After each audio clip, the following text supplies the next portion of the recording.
예, 끝이 좋게 되는 인생이란 제목으로 하나님 말씀 증거하도록 하겠습니다.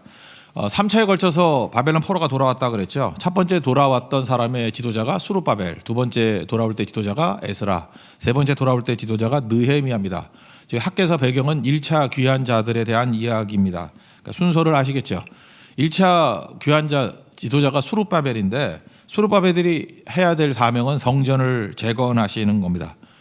그래서 수룹바벨 성전이라 그러잖아요. 제2성전, 두 번째 성전, 솔로몬 성전 다음에 제2성전, 수룹바벨 성전, 제3성전은 예수님 당시에 헤롯 성전 이렇게 얘기를 합니다. 여기서 이제 해석의 틀인데 그냥 이렇게 과외 공부하듯이 얘기할게요. 이렇게 학교에서 이해할 때 딱 들어오는 이해가 뭐냐면 성전 그러면 이퀄 예수님이에요. 그렇게 치환하면 다 맞아요. 그리고 또 예수님 이퀄 영광.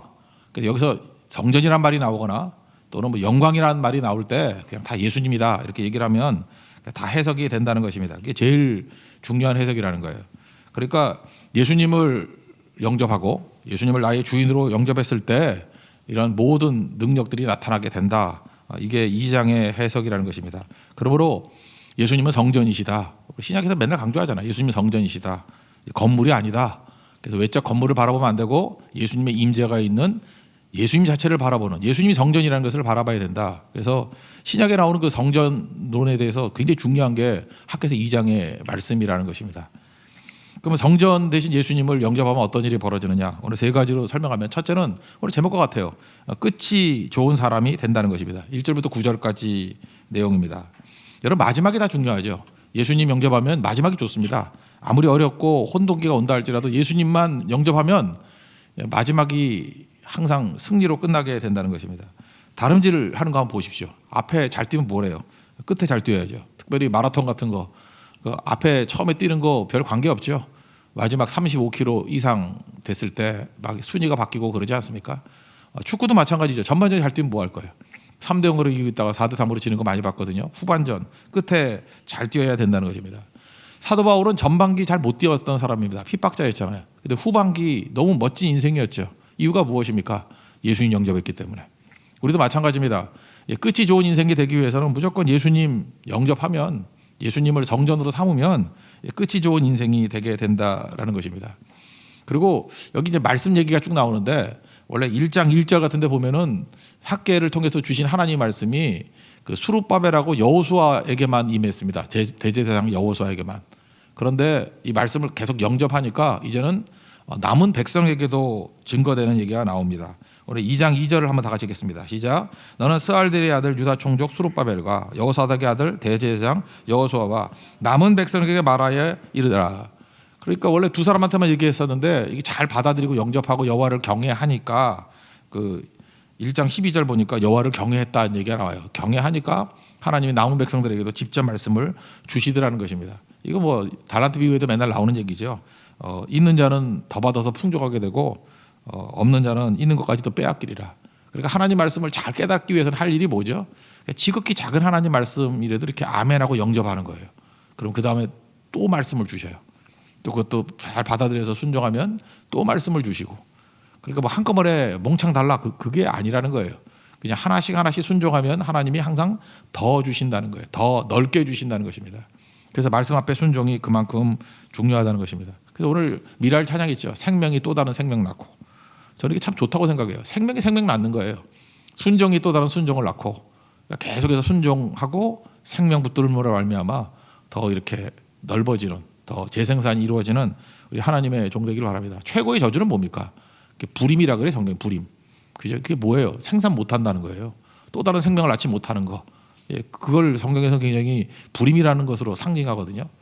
우리가 생명입니다. 생명은 순종하면 또 다른 생명을 낳게 돼 있다라는 것입니다. 근데 이 사람들은 이제 껍데기만 보잖아요. 첫 번째 솔로몬의 성전을 봤던 사람이 제2성전을 바라보니까 보잘것없다라는 단어가 나와요. 3절에 보잘것없다. 근데 이거 원문 뜻을 보니까 그냥 없다예요. 참 재밌더라고요. 존재가 없다. 아니 어떻게 이렇게 말할 수 있어요? 있는데 없대요. 그러니까 껍데기를 바라본 사람들에게 의하면 솔로몬 성전에 비해서 두 번째 지은 건 산에서 나무에서 지은 성전이니까 없는 거나 마찬가지다. 이렇게 얘기합니다. 근데 여기서 일부러 이렇게 한 것 같아요. 일부러. 이유가 뭘까요? 하나님이 뭐 능력 가운데 크게 지으려고 그러면 뭐 크게 못 지었겠어요? 이제는 외적인 건물 또는 이런 화려함, 어떤 규모 그런 게 아니라는 것입니다. 성전이 누구라는 거예요? 예수님이라는 거예요. 예수님. 그걸 보여주기 위해서 예수님의 임재가 성전이지 이 껍데기가 성전이 아니다라는 것을 깨닫게 된다는 것입니다. 지금 이렇게 코로나 바이러스 돌고 해가지고 참 예배드리기도 힘들고 이런 상황이 되니까 이제 깨닫게 됐죠. 교회는 건물도 아니고 뭐 이렇게 떼거지로 모여 있는 규모도 아니고 예배하는 자예요. 예배하는 자. 어느 곳에든지 예배하는 자. 뭐 핍박이 오거나 더 어려움이 있다 그러면 어느 곳에 있든지 예수님 나의 구주로 섬기고 예배하는 자가 진짜 교회고 그게 성전이지 이 껍데기가 아니라는 것을 너무너무 많이 깨닫게 되는 거죠. 그게 학개서 2장이 주는 메시지하고 똑같다라는 것입니다. 예수님 보십시오. 예수님 묘사할 때 겉으로 볼 때는 보잘것없죠. 그렇지 않습니까? 이사야서 11장 1절에 보니까 이새의 줄기에서 한 싹이 나며, 싹이라는 게 뭐예요? 이게 작은 거죠. 작은 거. 그래서 이건 이사야 54장 같은 순이라고 표현하기도 하고, 그래서 뭐 CCC나 이런 데서는 순 모임 이렇게 하자. 순. 작다는 거예요. 지극히 작은 새싹. 새싹에서 커다란 게 나온다는 거죠. 예수님이 처음 나타날 때 모습이 순 같았어요. 새싹 같았다고. 그러니까 싹 같은 모습이었는데 성경은 뭐라고 표현하냐면 이사야 11장 10절 그다음 읽어드릴게요. 그날에 이새의 뿌리에서 한 싹이 나서 지극히 작은 겁니다. 만민의 기치로 설 것이요 열방이 그에게로 돌아오리니 그가 거한 곳이 영화로우리라. 이거예요. 이사야 11장 한번 읽어보세요. 쭉 보면은 예수님이 보잘것없는 존재로 와요. 한 싹으로 왔어요. 새싹으로 왔어요. 근데 그 새싹인 예수님이 보잘것없는 분이 영화롭게 만들고 모든 사람을 구원하는 메시아 되신다는 것입니다. 그러니까 예수님 붙들면 어때요? 싹으로 보이지만 마지막에는 영광으로 끝나게 된다는 것입니다. 끝이 좋게 된다라는 거죠. 뭐 이사야 53장에도 예수님 묘사할 때 뭐 다 아시잖아요. 53장 연한 순 같고 우리가 보기에 연한 순 같고 그다음에 마른 땅에서 나온 뿌리 같아서 고운 모양도 없고 풍채도 없고 우리가 보기에 흘모한 만한 아름다운 것이 없다. 이게 뭐예요? 보잘것없다 그 얘기죠. 껍데기 보면 안 된다는 거죠. 그런데 생명 대신 예수님 붙들면 끝이 좋은 인생이 된다. 하여튼 복잡하게 생각하지 말고요. 지금 이렇게 막 혼란스러운 인생을 살고 있지 않습니까? 막 답답하고 그러잖아요. 이거 마지막에서 승리로 끝나려고 그러면 어떻게 해야 돼요? 무조건 예수님 붙들어야 돼요. 그죠? 성전 대신 예수님 붙들어야 돼요. 그럼 끝이 좋게 돼 있다라는 것입니다. 그래서 지금 백성들에게 얘기하는 거예요. 야, 그 껍데기 바라보고 낙심하지 말고 굳세게 예수님 붙들어라. 굳세라 이거 3번 강조한다는 건 뭐냐면 완전수잖아요. 그러니까 이거는 확실한 거다. 이거는 뭐 최선이다. 완전한 거다. 그러면 함께 한다는 거예요. 예수님 이름이 뭐예요? 임마누엘. 함께 하신다. 그 예수님 붙들면은 예수님의 임재를 통해서 굳세게 된다. 그런 얘기입니다. 이거 한번 읽어볼까요? 4절 한번 읽겠습니다. 시작. 그러나 여호와가 이르노라 수르바벨아 스스로 굳세게 할지어다. 여호사닥의 아들 대대장 여호수아야 스스로 굳세게 할지어다. 여호와의 말이니라. 이 땅 모든 백성아 스스로 굳세게 하여 일할지어다. 내가 너희와 함께 하노라. 만군의 여호와의 말이니라. 사실 뭐 신학적으로 분석하려고 그러면 2장 뭐 어마어마해요. 주석 이거 내가 볼 때 뭐 한 100페이지쯤 나와야 될 얘기들인데 이게 다 예수님이란 거예요. 예수님 붙드는 것이 굳세게 되는 길이다 그런 겁니다. 그리고 아예 노골적으로 나오죠. 그 다음에 그 보배 7절이라고 보배라 그러고 난해주에 뭐라고 되어 있나요? 사모하는 것 그러죠. 이 보배가 예수님이에요. 예수님. 그래서 예수님이 오시면 진동하고 영광이 임하게 될 것이고 또 그다음 영광스럽게 될 것이라고. 예수님 이퀄 성전, 예수님 이퀄 영광. 제일 많이 보여주는 게 어디죠? 요한복음 1장 14절 같은 데 보면 우리가 그의 영광을 보니 아버지의 독생자의 영광이요 은혜와 진리가 충만하더라. 예수님은 영광이다. 예수님은 성전이다. 그래서 이게 학개서 2장이 되게 중요한 거예요. 예수님의 성전론 할 때 여기서 다 해석이 나오는 거라고요. 예수님이 성전이다. 예수님이 영광이다. 영광 대신 예수님 붙들면 끝이 승리한다. 그죠? 어떤 상황에 놓인다 할지도 항상 승리한다. 그거를 말해주고 있다는 것입니다. 그러므로 한마디로 얘기해서 끝이 좋은 사람이 되려고 그러면 어떻게 해야 돼요? 예수님 붙들어야 돼요. 사도 바울도 마찬가지. 인생 개차반도 살았다 할지라도 예수님 붙드는 그 순간에 영광스러운 사도로 변화가 됩니다. 그러니까 우리가 이 순간에 매 순간에 혼돈에 왔을 때 내 인생이 너무 비참합니다. 실패한 것 같습니다. 깨진 것 같습니다. 그 순간에 예수님 붙드는 그 순간에 인생이 영광으로 그 끝이 좋은 이거 뭐 합력까지 선을 이룬다 이렇게 표현할 수도 있죠. 그리고 끝난다는 거예요. 예수님 붙들었을 때 로마서 5장에 나오잖아요. 3절 4절 환난 중에도 즐거워하나니 끝이 좋다는 거죠. 환난은 인내는 연단을 근육 생기고 인격 생기고 소망을 이루게 함이니라.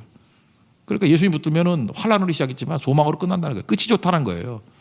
오늘 그게 1절부터 9절까지 내용입니다. 오늘 그 얘기 한번 읽어보죠. 6절부터 9절까지 한번 읽겠습니다. 시작. 만군의 여호와가 이같이 말하노라. 조금 있으면 내가 하늘과 땅과 바다와 육지를 진동시킬 것이요 또한 모든 나라를 진동시킬 것이며 모든 나라의 보배 예수님이 이르리니 내가 이 성전에 영광이 충만하게 하리라. 만군의 여호와의 말이니라. 은도 내 것이요 금도 내 것이니라. 만군의 여호와의 말이니라.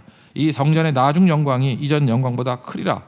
만군의 여호와의 말이니라. 내가 이곳에 평강을 주리라. 만군의 여호와의 말이니라. 여기 8절 같은데 은과 금도 내 것이요. 이게 무슨 뜻이에요? 그러니까 은과 금이 주는 영광 그거 가짜라는 거예요. 그런 거 따라가지 말라는 거예요. 은과 금 다 하나님의 것이지 뭐. 그러니까 뭐예요? 뭐 돈이 만들어주는 영광 있죠. 규모라든지 뭐 껍데기라든지 이런 거 그거 다 내 것이라. 그런 건 영광도 아니라는 거예요. 그러니까 영광은 뭐예요? 성전 대신 예수님이다. 그래서 지금 니네들이 뭐 솔로몬 거 기억하고 있지. 그 영광보다 지금이 낫고 이 영광보다는 나중 영광이 훨씬 더 클 것이다. 장차 오실 예수님 말하는 거예요. 그러니까 교회는 언제나 그래요. 이렇게 항상 시험 당하고 어려움 당할 때마다 깨닫게 되는 게 뭐냐면 껍데기 아니라는 거예요. 건물 아니라는 거예요. 규모 아니라는 거예요. 그 안에 예수님의 임재가 있느냐, 예수님이 있느냐, 예수님이 영광이고 예수님이 성전이라는 거예요. 그래서 그 고린도전서 같은 데 뭐라 그래요? 우리가 성전이라고. 우리 안에 누가 있어요? 예수님이 계시면 내가 성전이라고. 이게 학개서 2장에서 말하는 굉장히 중요한 내용이라는 것입니다. 여러분 예수님 모시고 우리 끝이 좋은 인생 되는 축복 임하기를 기원합니다. 그 다음에 두 번째로 뭐 비슷한 얘기들인데 계속 능력이라는 거예요. 예수님 모시면 거룩의 능력이 임하게 된다는 것입니다. 근데 여기는 참 재밌는 비유가 하나 나오는데요. 예수님이 능력이에요. 근데 이게 뭐하고 똑같은 거냐면은 그 거룩은 구별됨아니에요. 그죠? 예수님 따르는 거 이게 거룩이라고 합시다. 구별됨 예수님 말씀대로 따라가는 거. 예수님을 영접하는 인생 그걸 거룩이라고 그러고 거룩의 반대말이 부정이겠죠. 그러니까 거룩은 생명이고 부정은 죽음이고 뭐 그냥 그 정도로 보는데 재밌는 비유가 나오는 게 뭐냐면은 우리가 건강하잖아요. 지금 건강한 사람이 있죠. 그럼 건강한 사람 옆에 있으면은 건강이 전염이 되나요? 너무 어려워요. 내가 막 건강해. 그럼 건강한 옆에 있으면 물론 뭐 기운 같은 게 가가지고 뭐 기분은 좋겠지만 내가 건강하다고 옆에 있는 병든 사람이 같이 건강해지지는 않잖아요. 그래서 이걸 뭐라고 표현하냐면 건강은 전염되지 않는다. 건강은 전염되는 게 아니에요. 그런데 요즘에 코로나 바이러스 이렇게 도니까 어때요? 질병은요 옆에 있으면 전염이 돼야 한대요. 전염이 되죠. 오늘 그런 비유를 하고 있어요 여기서. 그러니까 무슨 얘기냐면 이렇게 거룩한 고기 이렇게 하나님께 제사 드렸을 때 드리는 거룩한 고기가 있어요. 거룩한 고기를 싼 그 뭐 종이라든지 뭐 옷 그게 거룩해지니? 제사장들 물어보니까 아니요. 거룩한 고기하고 접했다고 거룩해지는 거 아니죠. 맞죠? 그런데 시체 부정한 거 만지면 부정해져 안 부정해져? 부정해진다는 거예요. 그러니까 무슨 뜻입니까? 거룩은 전염되는 게 아니다. 부정은 막 전염되는 거다. 그러니까 뭐예요? 생명은 이렇게 전염으로 전파되는 게 아니라는 거예요. 그러니까 거룩의 전파가 어렵다라는 거예요. 거룩은 예수님이 그 안에 들어가야만 거룩해지는 거고 예수님이 그 안에 들어가야만 능력이 나타나는 거지 이렇게 전염 형태로 나타나는 건 아니라는 거예요. 그래서 뭐 교회가 이렇게 전염 형태로 막 무브먼트 일으키고 하는 거 나중에 보면 다 부작용이 있어요. 왜냐하면 그 안에 예수님을 모신 운동이 아닌 것들은 이렇게 으쌰으쌰해서 된 것들은 다 이단이나 가짜가 많아요. 그러니까 개개인이 다 예수님 영접해야 되는 거예요. 건강은 전염되는 게 아니다. 반면에 가짜들은 으쌰으쌰하고 선동하면 다 전염이 돼버려요. 잘 모르겠으면 한번 읽어봅시다. 뭐 나 혼자만 얘기하니까 거짓말 같으니까. 2장 12절 13절 한번 읽겠습니다. 시작. 사람이 옷자락에 거룩한 고기를 쌌는데 그 옷자락이 만일 떡에나 국에나 포도주에나 기름에나 다른 음식에 닿았으면 그것이 성물이 되겠느냐 하라. 학개가 물음에 제사장들이 대답하되 이르되 아니니라 하는지라. 학개가 이르되 시체를 만져서 부정하여진 자가 만일 그것들 가운데 하나를 만지면 그것이 부정하겠느냐 하니 제사장들이 대답하여 이르되 부정하리라 하더라. 핵심이 뭐예요? 그런 거죠. 이렇게 진리의 말씀은 이게 개개인이 예수님 영접하는 데서부터 이렇게 거룩의 능력이 나오는 거지 전염 형태로 되는 건 아니라는 거예요. 그런데 악은 전염이 된다는 거예요. 악은. 그러니까 악이 행하는 행태를 우리가 전염시킨다는 식으로 이렇게 복음 증거를 하면은 그게 되면은 가짜예요. 진짜는 그렇게 하면 안 된다는 거예요. 그러니까 한 사람 한 사람이 뭐 좀 어려운 말로 하면 인격적으로 예수님 만나야 되는 거예요. 예수님 나의 주인으로 삼고 변화시키고. 어렵습니까? 예, 어려워요. 그리고 그게 진짜라는 거예요. 그걸 해야 된다. 이걸 말하고 있다라는 것입니다. 그래서 더러움은 쉽고 거룩은 어렵다. 이 말도 안 되는 거 있잖아요. 그 뭐 89세 노인네가 뭐 이거 내가 볼 때 뭐 말도 어눌하게 하대. 그런데 우리가 그렇게 막 우르르 몰려가는 이유가 뭐죠? 이게 가짜니까 전염되는 거죠. 근데 진짜는 뭐 죽어라 증거해도 뭐 믿는 거 만둥둥 그러고 그 왜 그래요? 한 사람 한 사람 예수님 영접해야 되니까. 근데 그 생명이 그 힘겨지면 그게 나중에 전체를 다 살린다는 거죠. 우리 그 얘기를 하고 있는 거예요. 예수님 그래서 이렇게 뭐 전염식으로 해가지고 막 우르르 몰려드는 군중 별로 좋아하지 않았잖아요. 하나씩 하나씩. 그래서 여러분 사도행전 2장에도 보면은 성령이 각 사람 위에 그런 표현이 있는 거 아세요? 뭐 집단으로 뭐 있는 자리 전체가 다 한 판에 끝내고 이런 게 보다도 한 사람 한 사람에게 성령이 임하는 거예요. 한 사람 한 사람에게 한 사람 한 사람이 영접하는 거예요. 그래서 오늘 학교에서 2장에서 보여주는 게 뭐냐면 복음의 전파 방식은 전염 형태는 아니라는 거예요. 우리 사도행전은 뭐 더둘러가 그랬죠. 저놈들은 연병이라 뭐 그 더둘러가 한 얘기예요. 더둘러가 그 성경 얘기가 아니고 전염병 같은 존재다 그러는데 기독교는 전염병 같이 전파되는 게 아니에요. 한 사람 한 사람이 예수님 영접할 때 전파가 되는 거다. 오늘 그 얘기를 하고 있습니다. 그래서 예수님이 들어가면 그때부터 뭐가 나타나요? 능력이 나타나게 된다는 것입니다. 그러면 하나님께서 그 사람의 능력을 통해서 막 부어주시는 거죠. 그래서 재앙이 끝나고 그 사람이 능력의 통로가 된다는 것입니다. 그래서 성경이 언제 집단으로 도매급으로 변화됐다 그런 얘기가 있어요? 없죠. 그런 사람 그런 얘기가 어디 있냐고. 한 사람 한 사람이 거룩의 능력을 회복하게 될 때 그 한 사람을 통해서 폭발적으로 하나님의 통로가 되는 거지 집단으로 뭐 이렇게 되는 게 그런 게 아니라는 것입니다. 오늘도 여러분 한 사람 한 사람이 예수님 영접하고 예수님 나의 구주로 여기고 여러분들이 성전되는 은혜 역사가 있기를 원합니다. 그럼 능력이 나타난다는 거예요. 그러니까 어떻게 변화가 되죠? 10절부터 19절 마지막 절 19절 한번 읽겠습니다. 시작. 곡식 종자가 아직도 창고에 있느냐 포도나무 무화과나무 성류나무 감람나무에 열매가 맺지 못하였느니라. 그러나 오늘부터는 내가 너에게 복을 주리라. 거룩의 능력이 임한 사람 예수님이 그 중심에 있는 사람에게는 그러나 오늘부터는 내가 너에게 복을 주리라. 하늘문 열리고 축복 부어주고 신약 표현에 하면 은혜를 부어주게 된다라는 것입니다. 이게 하나님이 하시는 일이에요. 그러니까 한 사람 한 사람이 주께로 나아가는 우리 하나님의 거룩한 종 되기를 축원합니다. 그래서 잘 보세요. 원래 신약에 보면은 그 뭐 부정한 사람들이 뭐죠? 그 나병이 제일 부정하잖아요.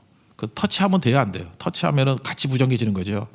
그런데 제자들이 나병 환자에 가가지고 그들을 치유한 게 아니죠. 예수님이 가시는 거예요. 예수님이 가셔서 스스로 부정한 자가 되신 거죠. 예수님 스스로 부정한 자가 되신 거예요. 왜요? 그래야만 그 부정한 사람들을 건져낼 수 있기 때문에. 그래서 예수님만이 중요한 거예요.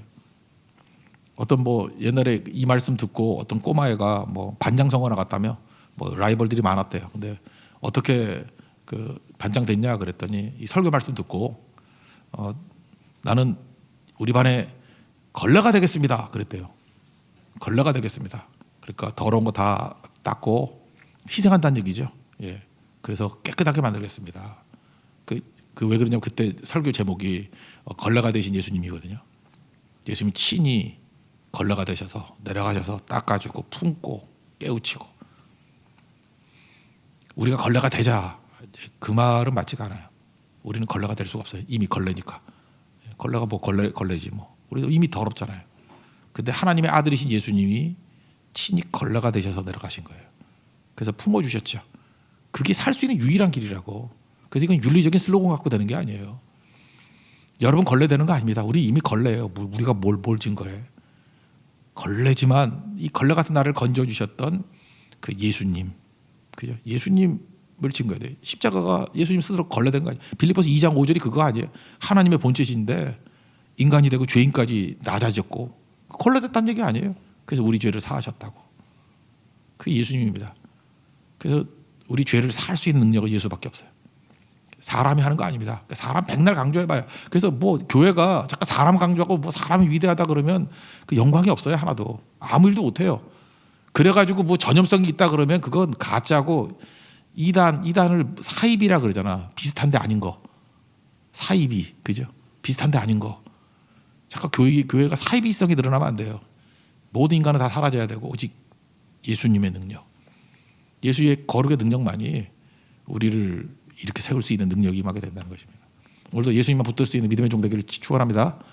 그 다음에 마지막에 이제 21절인가요? 20절부터 23절까지 나오는 게 수룹바벨에 대한 얘기예요. 사람을 세운다.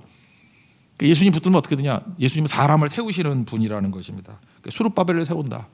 수룹바벨을 왜 세우죠? 제1차 성전, 아니 2차 성전 그 건축하는데 주역이기 때문에. 그래서 21절, 22절 대적을 다 멸해 준다라는 거예요. 21절, 22절 읽겠습니다. 시작. 너는 유다 총독 수룹바벨에게 말하여 이르라. 내가 하늘과 땅을 진동시킬 것이요 여러 왕국들의 보좌를 엎을 것이요 여러 나라의 세력을 멸할 것이요 그 병거들과 그 탄자를 엎드러뜨리리니 말과 그 탄자가 각각 그의 동료의 칼에 엎드러지리라. 주님을 성전으로 모시면요, 영접하면은 이렇게 대적을 멸하게 된다라는 것입니다. 그리고 그 일꾼에게 하나님께 능력을 주셔요. 그래서 여러분들 일꾼이 돼야 돼요. 일꾼이 되면 능력을 주신다는 거예요. 이게 병행되는 게 스가랴서잖아요. 스가랴서 4장 6절 7절 맨날 외우는 거 아니에요? 수룹바벨에게 하신 말씀이 이러하니라. 이 동이나 수룹바벨이에요. 지금 23절과 똑같은 얘기예요. 이는 힘으로 되지 아니하고 능으로 되지 아니하며 오직 나의 영으로 되느니라. 성령 부어준다는 얘기죠. 7절 큰 산아 내가 무엇이냐? 내가 수룹바벨 앞에서 평지가 되리라. 하나님께 수룹바벨에 능력을 주셔서 산도 평지가 되게 만들어준다는 거예요. 그리고 외치기를 은총이 그에게 있을지어다. 수룹바벨에게 막 은혜 부어 주신다라는 거예요. 하나님 사람을 세워주십니다. 여러분 참 묘해요. 이게 예수님을 영접하고 있으면요, 뭐 그런 목회자가 있다든지 그런 간사가 있다든지 이러면은 이상하게 사람이 세워져요. 그 사람이 교만하거나 뭐 진짜 영빨이었거나 뭔가 좀 문제가 있으면 사람을 못 세워. 우리 교회가 진짜 하나님의 영광이 임하는 교회가 된다는 건 뭐냐면 시간이 가면서 쓰러져 있던 사람, 별거 아닌 사람들이 자꾸만 사람이 세워져요. 좋은 간사로 세워지고 좋은 선교자로 예배자로 세워지고 넘어졌던 사람이 세워진다니까요. 서게 돼요. 수룹바벨 같이 서게 돼. 일꾼으로 서게 되고 사명자로 서게 되고. 결국은 여러분 사람을 세운다는 관점에 놓고 보면은 사도행전이 다 사람 세우는 얘기 아니에요. 아무것도 아닌 사람들이 사람이 세워지게 된다고. 하나님 그런 일을 주신다는 것입니다. 어떤 분이 좀 이렇게 소극적인 분이었는데 그랬다는 거예요. 뭐 직분 맡으라 그러니까 나 싫다고. 뭐 그러잖아요. 원래 이렇게 사양하고 숨고 그러는 사람들. 근데 그 아버지가 참 좋은 분이에요. 아버지가 그러더래요. 야, 내가 평생을 살아왔는데 내가 하나님을 해보니까 하나님께서 이렇게 맡기는 거 맡으면 능력도 주시더라. 그분 이제 목사님이거든요. 근데 이제 소극적인 목사님인데 지금 굉장히 크게 쓰임 받는 분이에요. 근데 그 아버님 말씀 듣고 그냥 받아들이기 시작하면서 그냥 이렇게 어려운 일도 맡으니까 그분 갑자기 강력한 하나님의 능력의 통로가 됐어요. 여러분 마찬가지입니다. 하나님께서는 사람을 세워주십니다. 누가복음 10장 같은 데 보면요, 갈지어다 너희를 보냄이 뭐 어린 양을 이리 가운데 보낸 것 같다. 가라 그랬어요. 그때 간 백성들 갔잖아요. 제자들이 갔잖아요. 70명의 제자들이 둘씩 짝을 져 갔잖아요. 그때 어떤 일이 벌어져요? 뱀과 정갈을 밟으며 원수의 모든 능력을 제할 권능을 주었으니 너희를 해칠 자가 없느니라. 능력도 줍니까 안 줍니까? 주신다는 거예요. 수룹바벨에게 사명을 주셨을 때 맡았어요. 예, 맞습니다. 주님 말씀대로 하겠습니다. 그랬더니 주님이 능력도 주시잖아요. 세워주시잖아요.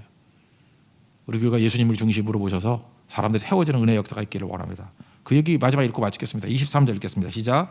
만군의 여호와가 말하노라. 스알들의 아들 내 종 수룹바벨아, 여호와가 말하노라. 그날에 내가 너를 세우고 너를 인장으로 삼으리니 이는 내가 너를 택하였음이니라. 만군의 여호와의 말이니라. 성전이 예수님이고 예수님이 영광이에요. 영광 대신 예수님을 영접하고 우리 중심에 모시면 무조건 끝이 좋아요. 그리고 거룩의 능력이 임해요. 전염되는 거 아니에요. 거룩의 능력은 한 사람 한 사람이 영접할 때 나타나는 거예요. 전염 형태가 아니에요. 그리고 마지막으로 세워주신다는 것입니다. 주님이 세워주시는 그 은총을 체험하는 믿음의 종 되기를 축원합니다. 자리에 일어나겠습니다. 주님 다시 오실 때까지 찬양하겠습니다.